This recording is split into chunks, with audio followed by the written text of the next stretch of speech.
Hello everyone, welcome back to my channel where you can learn easy tips and tricks to resolve accounting technical problems. In this video, we will be discussing an important topic, depreciation. Now, what is depreciation? Depreciation refers to reduction in value of asset. जब asset की value reduce होती है due to number of factors उसे हम बोलते हैं depreciation. अब ये रिड्यूस कैसे होती है? Due to its continuous use. जब वो यूज होती है wear and tear after so many years. For example जैसे हमने कार परचेज करी, अब 10 इयर्स के बाद क्या वो उसकी वैल्यू सेम रहेगी? नो। आफ्टर 10 इयर्स रेगुलर यूज की वजह से उसकी वैल्यू डिटीरियोरेट होगी। तो कार की वैल्यू उतनी नहीं रहेगी जितनी आज होगी। तो after 10 years due to regular use की वैल्यू कम होगी, तो जिसे हम डेप्रिसिएशन बोलेंगे। अब ये जो डेप्रिसिएशन होता है, जो वैल्यू रिड्यूस होती है, that is treated as an expense and is charged to P and L account. इसे हम एक्सपेंस की तरह ट्रीट करते हैं जो कि पी एंड एल में जाता है because it is a charge against profits. हम ये एक फंड के फॉर्म में क्रिएट करते रहते हैं जिसे हम यूज करते हैं जब हमें एसेट्स को रिप्लेस करना होता है, so that we have sufficient amount of money जो कि हम हर साल क्रिएट करते हैं।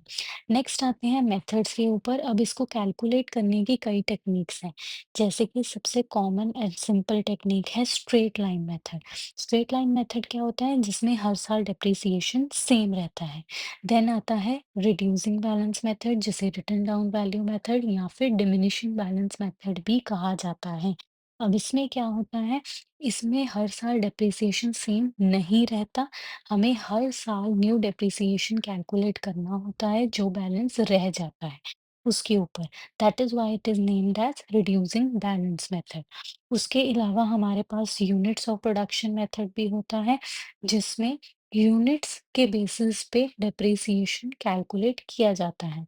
And there is another method, double declining method, जिसमें डबल रेट कैलकुलेट करने की टेक्निक होती है जिसके थ्रू हम डेप्रिसिएशन कैलकुलेट करते हैं। तो दीज आर द मेथड्स जिसके थ्रू डेप्रिसिएशन कैलकुलेट किया जाता है। सबसे पहले हम बात करते हैं स्ट्रेट लाइन मेथड की। जैसे कि हमने कहा, स्ट्रेट लाइन मेथड क्या होता है? जिसमें हर साल डेप्रिसिएशन की अमाउंट सेम होती है और इसको कैलकुलेट करने का एक फॉर्मूला होता है जिसमें आता है कॉस्ट माइनस सैल्वेज वैल्यू। अब ये सैल्वेज वैल्यू क्या होती है? सैल्वेज वैल्यू एक एस्टिमेटेड वैल्यू होती है एंड, जब एंड ऑफ द लाइफ होती है एसेट की, तो उस टाइम पे जो वैल्यू हम एस्टिमेट करते हैं वो सैल्वेज वैल्यू होती है, divided by number of years की कितनी उसकी एक्सपेक्टेड लाइफ है। नंबर ऑफ ईयर्स मतलब एक एसेट की एक्सपेक्टेड लाइफ कितनी है। तो ये फॉर्मूला कैलकुलेट करने के बाद जो वैल्यू आती है वो हमारा एनुअल डेप्रिसिएशन होगा। फॉर एग्जाम्पल हमारे पास एसेट है जिसकी कॉस्ट है 55,000 एंड सपोज उसकी सैलरीज वैल्यू 5,000 है और एक्सपेक्टेड लाइफ जो है वो 10 इयर्स है।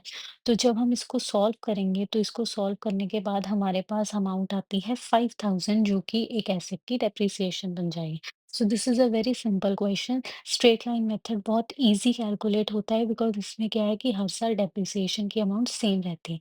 लेकिन जो रिटन डाउन है उसमें थोड़ी प्रॉब्लम आती है और ये प्रॉब्लम तब ज़्यादा बढ़ जाती है जब उसमें बहुत सारी एसेट्स इन्वॉल्व हो जाती हैं। तो इसके लिए हम एक एग्जांपल सॉल्व कर लेते हैं। For example, there is an asset. 1 अप्रैल 2021 को हमने एक एसेट परचेज करी जिसकी कॉस्ट और इंस्टॉलेशन चार्जेस दिए हुए हैं। 1 नवंबर को हमने एक और मशीनरी परचेज करी 30,000 की। 1 सितंबर 2023 को हमने जो एसेट खरीदी थी 1 अप्रैल 2021 को सेल कर दी। उसके अलावा एक न्यू मशीनरी भी हमने परचेज करी है 15,000 की। एंड डेप्रिसिएशन 31 मार्च को हम चार्ज करते हैं जिसमें हम written down value method use कर रहे हैं at the rate of 10%। So इसमें अब हमारे पास बहुत सी एसेट्स इन्वॉल्व हो रही हैं। क्वेश्चन टेक्निकल हो जाता है जब इतनी सारी एसेट्स आ जाती हैं और उनकी डेट्स अलग-अलग हो जाती हैं। तो इसे सॉल्व करने का एक बेस्ट तरीका है वर्किंग नोट के थ्रू। जब हम ये वर्किंग नोट बना लेते हैं तो हमें बार-बार कैलकुलेशन करने की ज़रूरत नहीं पड़ती। एक बार सारी कैलकुलेशंस कर लेते हैं, देन हम इज़िली फिर वो अमाउंट्स को अकाउंट में ट्रांसफ़र कर सकते हैं।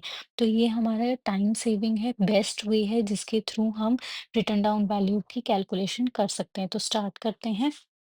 सबसे पहले हम यहाँ पे एक डेट लिखेंगे जिसमें हमारे पास बेसिकली हमने 3 बार एसेट्स परचेज करी हैं। तो जिस रेट को जैसे हमने 1 अप्रैल 2021 को एसेट परचेज़ करी, उसके अलावा ये हमने एसेट परचेज़ करी 29,400 प्लस 600 यानी कि 30,000 की। देन फिर हमने 1 नवंबर 2021 को एसेट परचेज़ करी है 30,000 की। एंड उसके अलावा हमने एक और एसेट परचेज़ करी है एंड सेल भी की है। हमारे पास 2 चीज़ें थी, जो 1 अप्रैल वाली थी उसे हमने 1 सितंबर 2023 को सेल किया 11,000 में। एंड उसी डेट पे हमने एक एसेट भी खरीदी है 1 सितंबर 2023 को 15,000 की। राइट। सो 31 मार्च को डेप्रिसिएशन चार्ज करना है 10% by following written down value method. So सबसे पहले 31 मार्च 2022 1 ईयर कंप्लीशन पे, 1 अप्रैल वाली पे तो फुल ईयर का लगेगा 30,000 का 10% विल बी 3,000, तो इस पे 3,000 का डेप्रिसिएशन चार्ज हो जाएगा। अब नेक्स्ट जो है वो हमने 2021 नवंबर में खरीदी है, यानी कि 1 नवंबर, दिसंबर, जन, फेब, मार्च, यानी कि ये हो गए 5 मंथ्स। अब इस पे लगेगा 5 मंथ्स का डेप्रिसिएशन, क्योंकि हमने इसको उस ईयर में 5 मंथ्स ही यूज किया, तो हम इसके ऊपर 5 मंथ्स का डेप्रिसिएशन कैलकुलेट कर लेते हैं।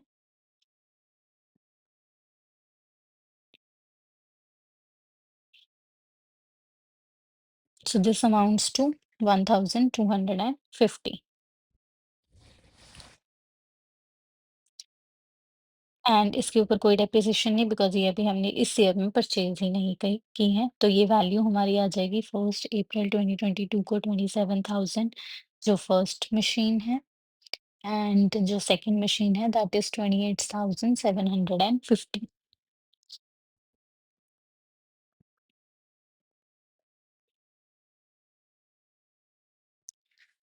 राइट। अब नेक्स्ट 31 मार्च 2023 फुल ईयर कंप्लीट होगा। अब अगर ये स्ट्रेट लाइन मेथड होता, तो जो हमने फर्स्ट मशीन पे 3,000 का डेप्रिसिएशन कैलकुलेट किया है, तो वो इस ईयर में भी 3,000 आ जाता, बिकॉज़ स्ट्रेट लाइन मेथड में डेप्रिसिएशन की अमाउंट सेम रहती है। लेकिन हम ये सॉल्व कर रहे हैं रिटन डाउन वैल्यू मेथड। तो जब हम written down value method use करेंगे तो डेप्रिसिएशन की अमाउंट कैलकुलेट होगी रिड्यूसिंग बैलेंस पे, यानी कि 27,000 के ऊपर।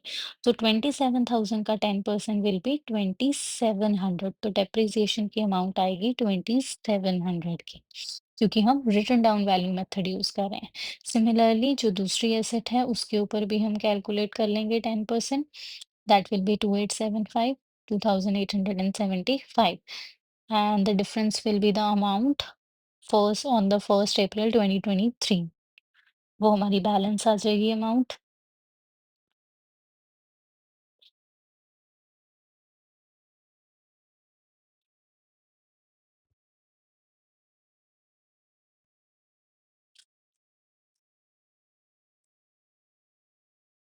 अब ये वैल्यू आ गई हमारी 1 अप्रैल 2023 को। अब हमें कैलकुलेट करना है डेप्रिसिएशन 31 मार्च 2024, लेकिन उससे पहले 1 सितंबर 2023 में कुछ ट्रांजैक्शंस हो रही थी, जिसमें हमने एक एसेट को सेल भी किया है और परचेज़ भी किया है। तो जो एसेट को सेल किया है, वो हमारी है 24,300 वैल्यू वाली, और जो खरीदी है, वो है 15,000 की, 1 सितंबर 2023 को। तो सबसे पहले देखते हैं, हमने जो 1 सितंबर यानी कि 31 अगस्त तक का हमें डेप्रिसिएशन कैलकुलेट करना पड़ेगा। अब 31 अगस्त तक हमारे पास मंथ्स कितने बनते हैं, पहले हम वो चेक कर लेते हैं, क्योंकि हमने इसको फुल ईयर नहीं यूज़ किया, यानी कि ये आएगा अप्रैल, मई, जून, जुलाई, अगस्त, यानी कि 5 मंथ। तो इसके ऊपर 24,300 के ऊपर 5 मंथ्स का डेप्रिसिएशन कैलकुलेट करते हैं फॉर 10%। तो दिस अमाउंट्स टू 1,012.5।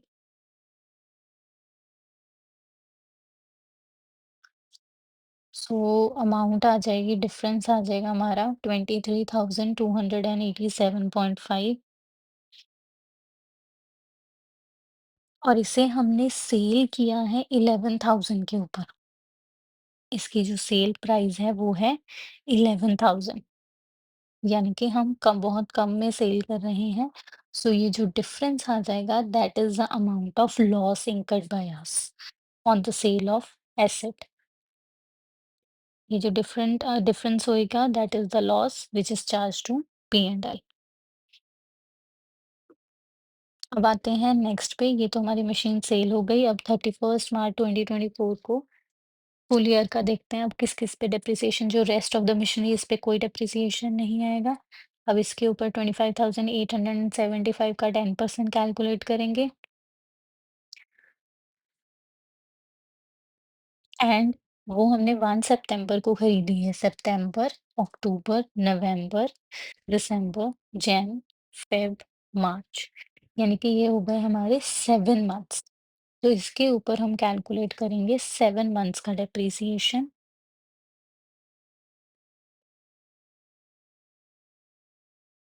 सो ये आ जाएगा 875।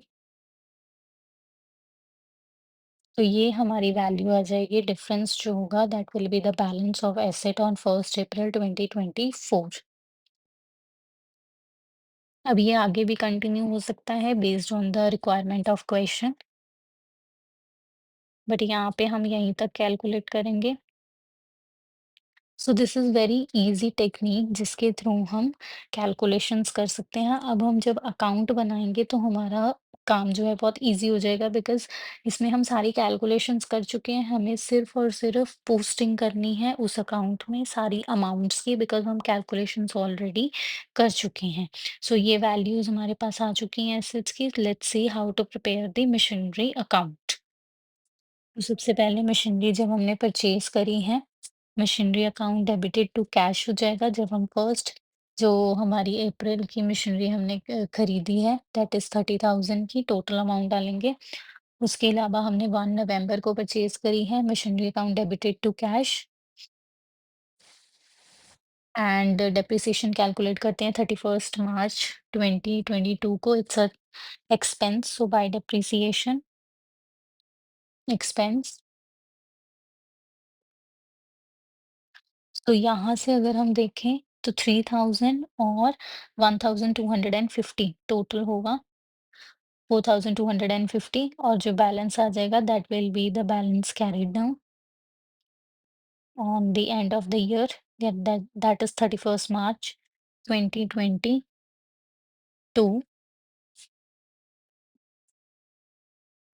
एंड 1 अप्रैल को बैलेंस हमारा ब्रॉट फॉरवर्ड हो जाएगा।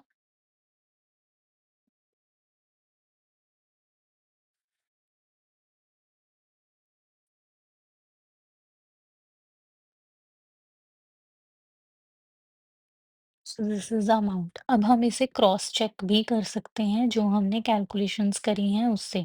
अब जैसे कि हमने बैलेंसेस यहाँ पे निकाले थे, डिफरेंस निकाला था 27,000, 28,750। आप टोटल करके चेक कर सकते हो। सो दिस स्टेट्स की हमारी अमाउंट्स जो हैं वो इक्वल आ रही हैं, यानी कि हमारी कैलकुलेशंस जो हैं वो बिल्कुल ठीक चल रही हैं। अब नेक्स्ट ईयर पे आते हैं। नेक्स्ट ईयर का डेप्रिसिएशन चार्ज होगा 31 मार्च 2023।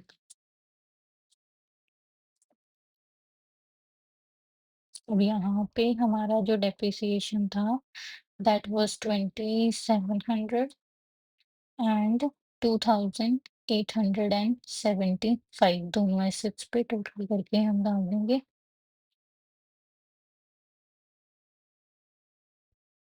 That is 5,575। So by depreciation expense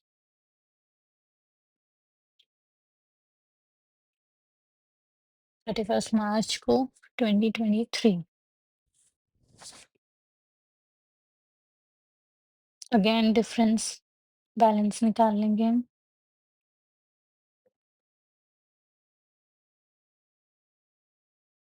31 मार्च को 2023।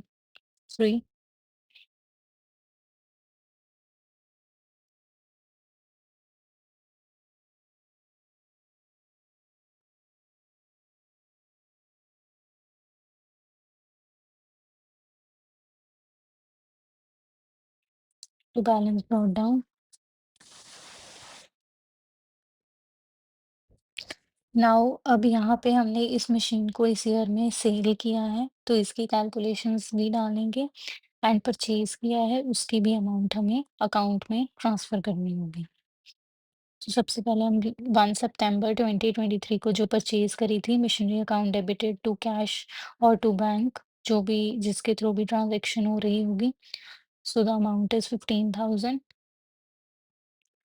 अब हम डालते हैं सबसे पहले जो मशीनरी सेल करी हैं उसकी डिटेल्स, जिसमें डेप्रिसिएशन की अमाउंट आएगी, जितने की सेल की है एंड प्रॉफिट की या लॉस की अमाउंट जो है वो हम इसमें अकाउंट में ट्रांसफ़र करेंगे। तो डेप्रिसिएशन की अमाउंट सबसे पहले हम इसमें इंक्लूड करते हैं बाय डेप्रिसिएशन एक्सपेंस 31 अगस्त को।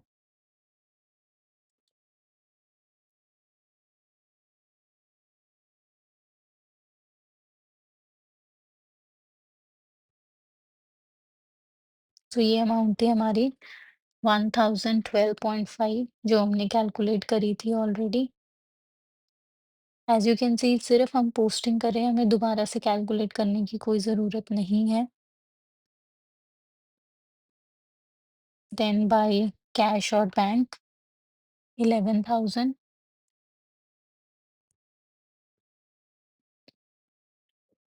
And by P&L account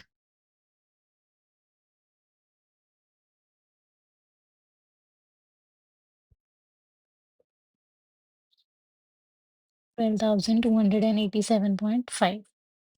then जो मशीनरी हमारी रह गई हैं, दोनों मशीनरी उसके ऊपर हमने end of the year depreciation charge करना है।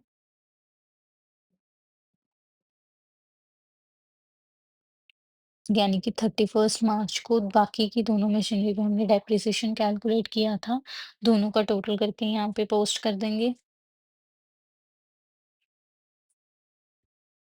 2,587.5 प्लस 875 दोनों का टोटल करके वो डेप्रिसिएशन की अमाउंट जो होगी वो हम इसमें अकाउंट में ट्रांसफ़र कर देंगे।